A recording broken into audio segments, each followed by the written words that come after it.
Alors, on continue donc l'Épître aux Hébreux et nous sommes au chapitre 11 et on va lire les versets 17 à 19. Il est dit, c'est par la foi qu'Abraham offrit Isaac lorsqu'il fut mis à l'épreuve et qu'il offrit son fils unique, lui qui avait reçu les promesses et à qui il avait été dit, en Isaac tu auras une postérité appelée de ton nom. Il pensait que Dieu est puissant, même pour ressusciter les morts. Aussi, il retrouva son fils, ce qui est une préfiguration. Donc, on retrouve Abraham ici, dans la manifestation de sa foi en Dieu. Et Abraham n'est pas le père des croyants, on l'appelle le père des croyants pour rien. Dieu l'a choisi à dessein parce qu'il est un homme qui a manifesté une foi qui était exemplaire, extraordinaire.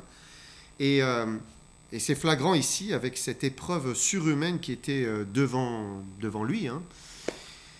Et ce qui est encourageant avec Abraham, c'est que c'est un homme comme nous, mais qui a manifesté sa foi dans bien des domaines. La dernière fois, on avait vu ensemble, il est parti sans savoir où il allait. Dieu lui a dit, voilà, pars dans le pays que je te montrerai, et il y est allé. Il a accepté des inconvénients, il a quitté son domicile, sa maison, il est allé habiter sous des tentes. Et puis, il a été un homme qui était persévérant, il ne s'est pas retourné en arrière, il a continué sur la voie, le chemin que Dieu lui donnait.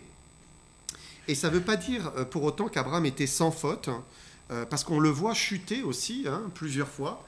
Par exemple, il va douter de la protection de Dieu et dire que Sarah est sa sœur, parce qu'il a peur que, on le persécute, on le tue, et on lui prenne sa femme. Il va douter de la fidélité aussi de Dieu, finalement, lorsqu'il va céder à Sarah et faire un enfant à sa servante, à Agar. Et ça, c'est ce qui le rend finalement humain, en fait. On voit bien qu'il était comme nous. Abraham n'est pas un surhomme, c'est un homme, un simple homme, mais c'est aussi un homme de foi. Et c'est sa mise à l'épreuve qui va révéler la réalité de sa foi. Donc, on sait qu'Abraham a eu son fils lorsqu'il avait 100 ans, donc le fils Isaac. Aujourd'hui, dans notre société, si un homme n'a pas d'enfant, ce n'est pas vraiment un problème. Thomas Pesquet, il veut clairement pas d'enfant. Il le dit, pas de problème. Et il y en a beaucoup comme ça maintenant, des jeunes générations qui disent moi je veux pas d'enfant. Si c'est pour le mettre dans ce monde-ci, je veux pas d'enfant. Mais à l'époque, un fils, c'était vraiment c'était la chose la plus importante qu'un homme, qu'un couple, une famille pouvait avoir. Un fils, c'était la fierté. Un fils, c'était l'héritage, c'était la gloire, c'était le flambeau de la famille. On le ressent dans le psaume 127. Regardez quand il dit « Comme les flèches dans la main d'un guerrier, ainsi sont les fils de la jeunesse. Heureux l'homme qui en a rempli son carquois. » Donc voilà, on voit, c'est une gloire. Et Abraham, il n'avait pas de fils, pas d'enfant. Il en a espéré un pendant très longtemps, jusqu'à même désespérer et ne plus rien espérer du tout. Et puis ensuite, le temps a passé, et puis il s'est dit qu'avec Sarah, il n'en aurait plus jamais. C'était trop tard. Et Dieu a fait un miracle. Il a donné un fils à Sarah et Abraham dans leur vieillesse. Donc Isaac naît.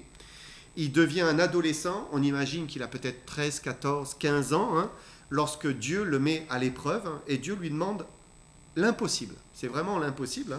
C'est le plus grand de tous les sacrifices pour un homme que de donner, que d'offrir ce fils qu'on a si longtemps attendu. Imaginez, il a attendu 25 ans, et Dieu dit maintenant, offre-le-moi sur l'autel en sacrifice.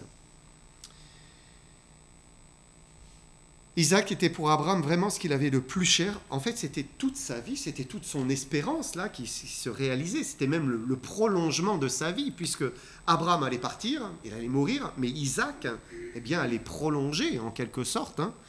C'était la continuité. Donc Isaac était vraiment toute sa vie, c'était la prunelle de ses yeux. Et Dieu lui dit, offre-le en holocauste. On se dit que le sacrifice d'Isaac était vraiment quelque chose que nous n'aurions pas voulu vivre, que Dieu nous demande une telle chose. Mais est-ce que le Seigneur ne nous demande pas quelque chose dans le même registre, pas forcément donner un fils, mais finalement offrir quelque chose. Qu'est-ce qui est pour nous le plus cher? Qu'est-ce qui compte le plus?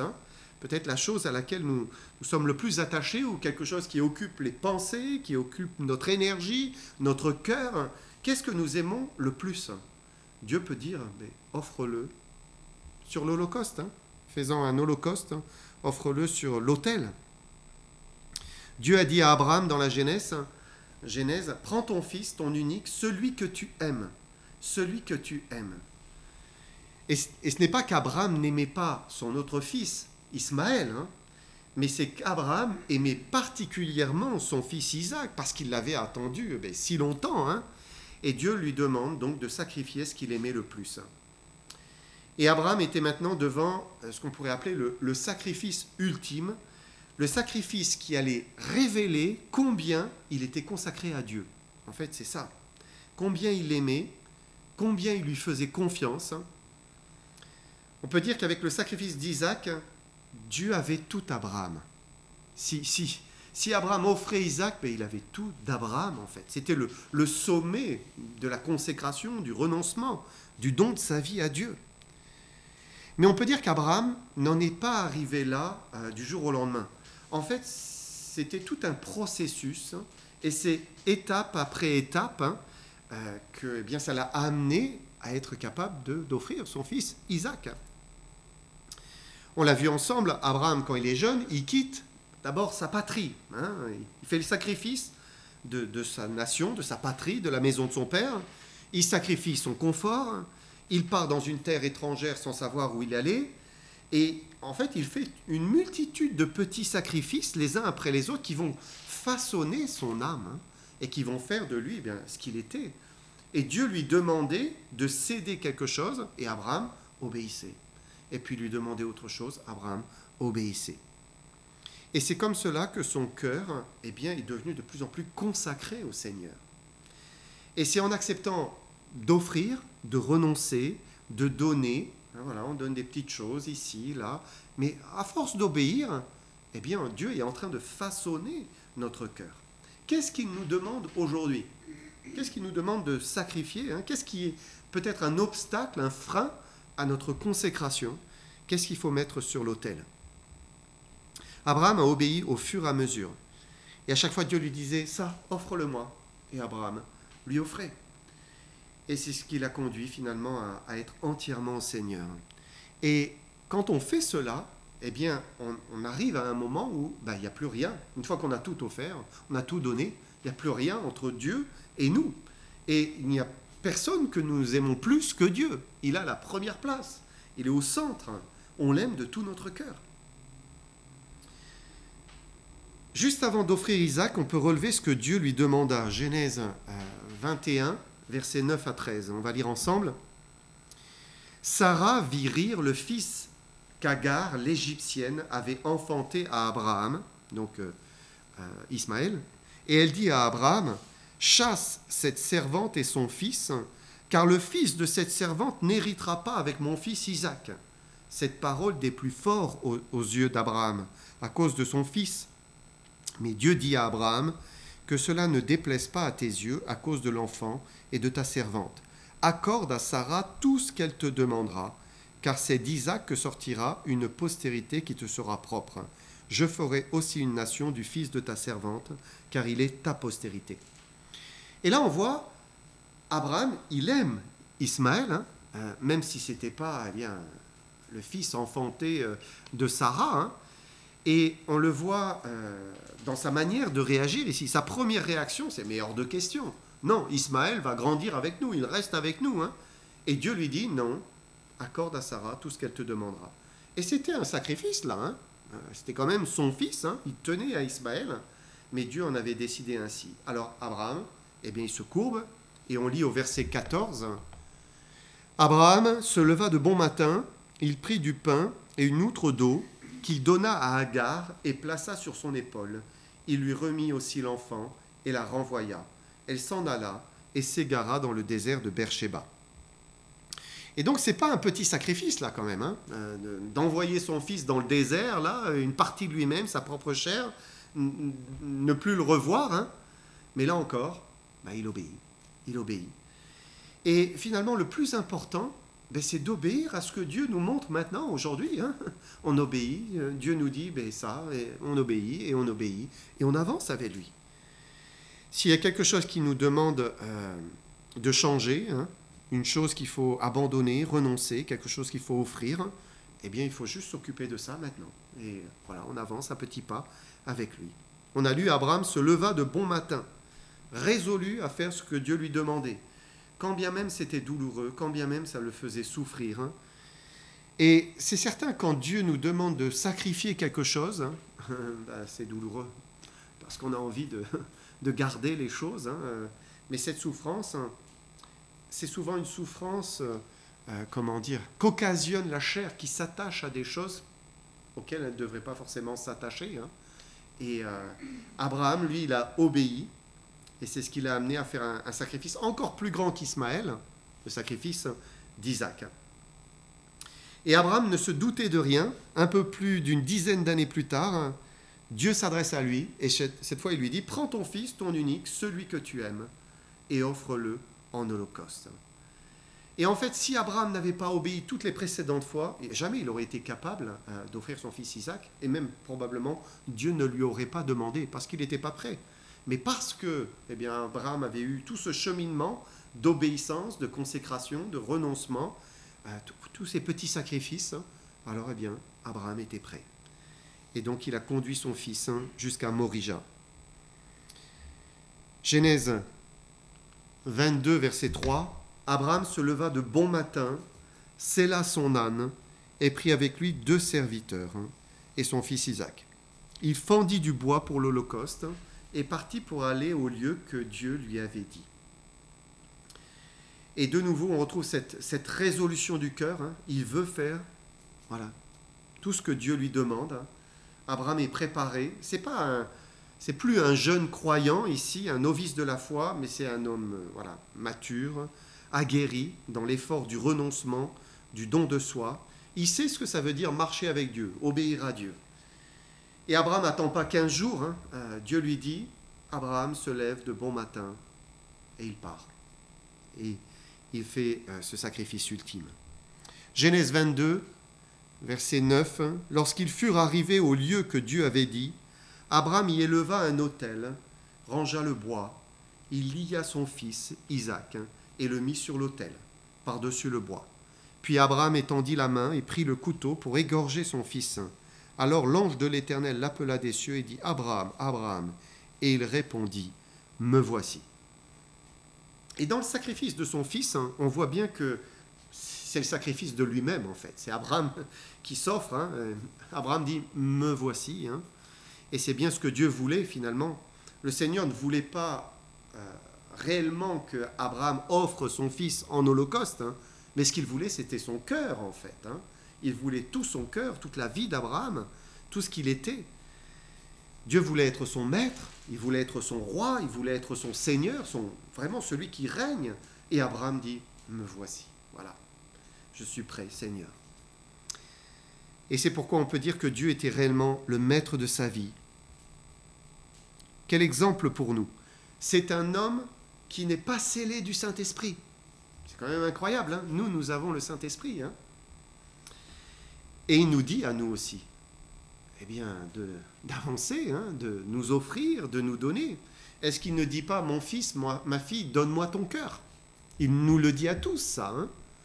Chaque jour, quand on renonce, quand on obéit, on lui donne notre cœur. Dieu veut qu'on lui donne tout notre cœur.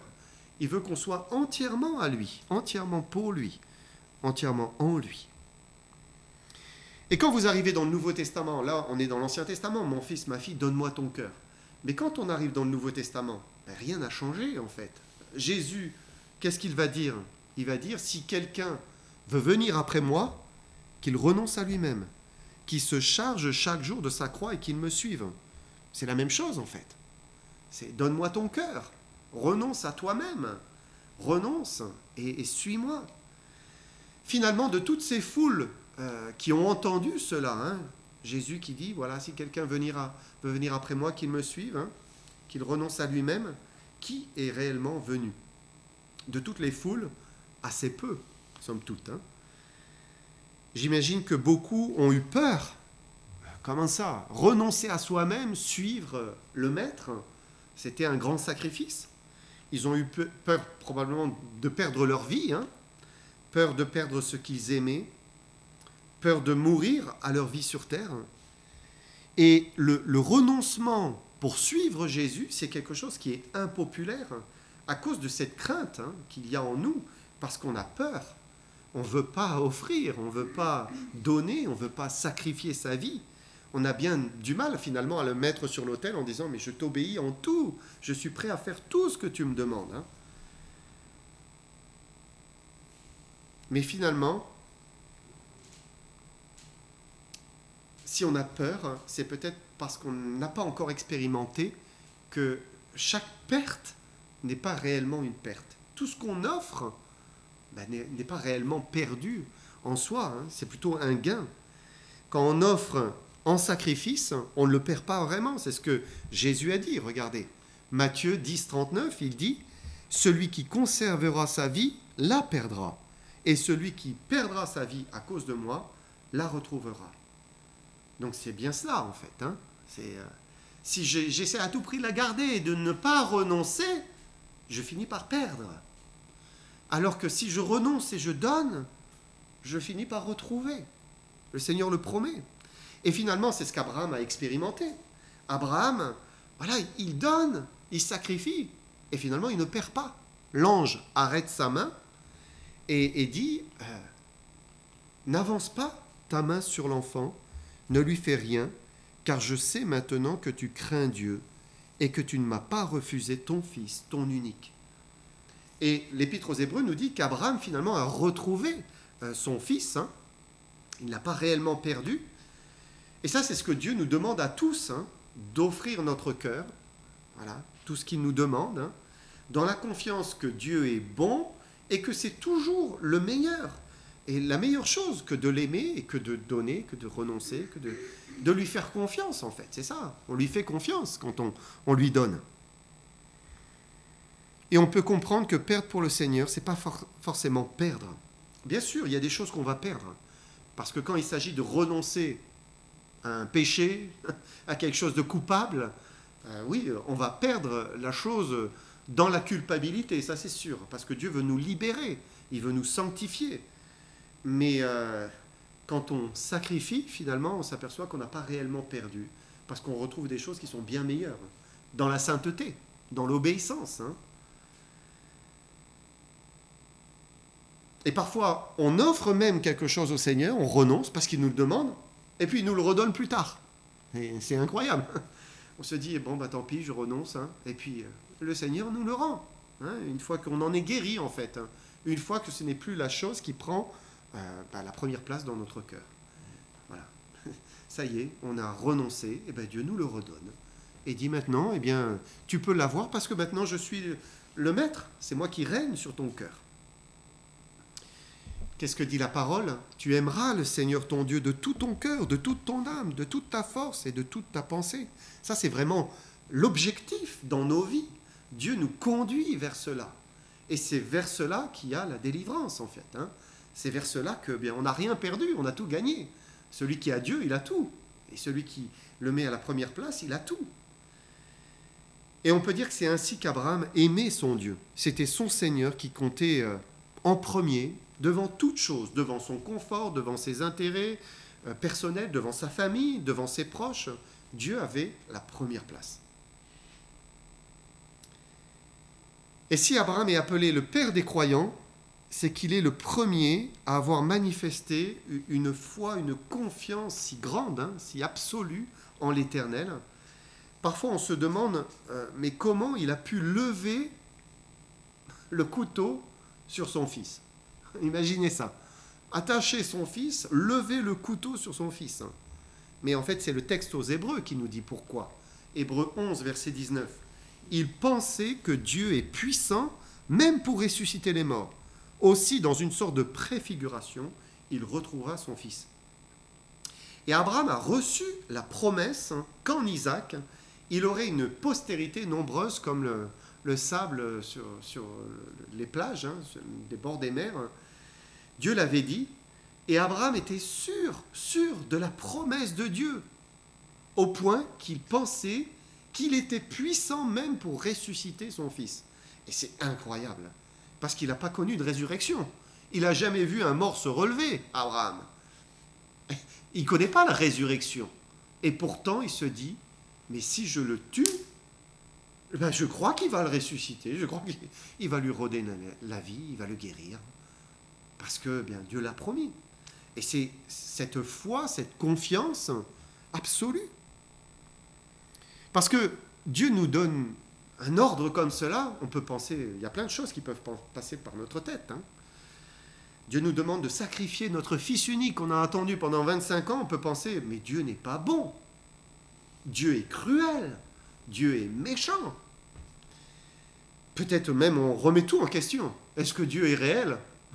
Est-ce que c'est moi qui deviens fou ? Est-ce que je me suis imaginé tout cela ? Est-ce que ce n'est pas parfois ce que l'on croit ? Quand on est devant quelque chose de difficile, puis on a cette pensée, mais quand même, Seigneur, qui es-tu pour me demander de sacrifier cela ? C'est dur. Mais Abraham n'a pas douté de Dieu, il n'a pas douté des promesses, il n'a pas douté de l'amour de Dieu. Ce qu'il a cru, c'est, il y a une solution après cela, il va ressusciter mon fils unique. Et sans que Dieu permette réellement la mort d'Isaac, eh bien, il a retrouvé son fils, il ne l'a pas perdu. Dieu dit que c'est comme une sorte de préfiguration. Et il y a une image, bien sûr, une image grande, glorieuse, derrière tout cela. Abraham répondit, « Me voici ». Et cette parole « me voici », finalement, c'est la même parole que Jésus a prononcée. Lui aussi, il a dit « me voici ». Puisqu'il n'a pas regardé son égalité avec Dieu, son Père, il est descendu, il a dit « me voici », il est descendu, il s'est incarné, il est devenu un serviteur, il s'est offert en sacrifice. C'est ce que dit encore l'Épître aux Hébreux. Christ, entrant dans le monde, dit « Tu n'as voulu ni sacrifice ni offrande, mais tu m'as formé un corps. Tu n'as agréé ni holocauste ni sacrifice pour le péché.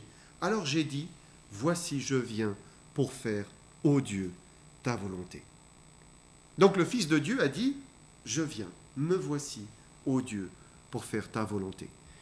Et donc il a accepté de descendre et de venir mourir pour nos péchés.